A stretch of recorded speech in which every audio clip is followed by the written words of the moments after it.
প্রায় ৫০০ কোটি টাকা তার ফ্ল্যাট থেকে উদ্ধার করেছিল ইডি। নিয়োগ দুর্নীতি মামলায় অভিযুক্ত সেই অর্পিতা মুখোপাধ্যায় এবার ইডির কাছে জানতে চাইছেন তার বাড়ি থেকে পাওয়া টাকা কোথা থেকে এসেছিল। আদালতে দাঁড়িয়ে অর্পিতার আইনজীবীর প্রশ্ন, আমার মক্কেলের বাড়ি থেকে পাওয়া টাকা কে এনেছিল? তদন্তে দেখানো হয়নি কোথা থেকে এই নগদ এসেছিল।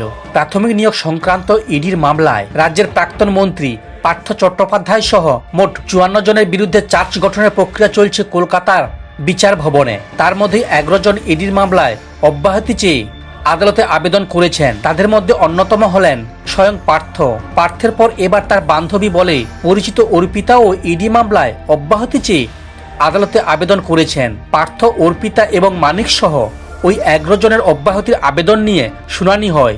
অর্পিতার আইনজীবী অভিক ঘটক আদালতে জানান, তার মক্কেল এফআইআরে অভিযুক্ত নন। তার বিরুদ্ধে সিবিআইও চূড়ান্তভাবে কিছু জানাতে পারেনি।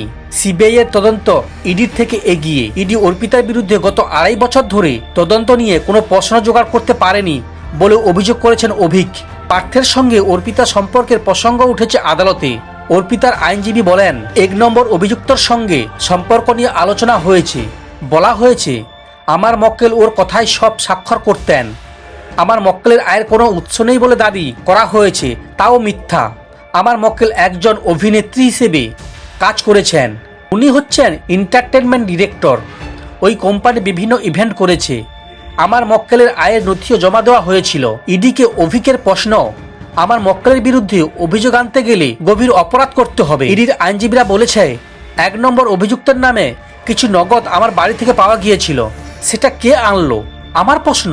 তদন্ত এখনো হয়নি। ওই টাকা কোথা থেকে এলো?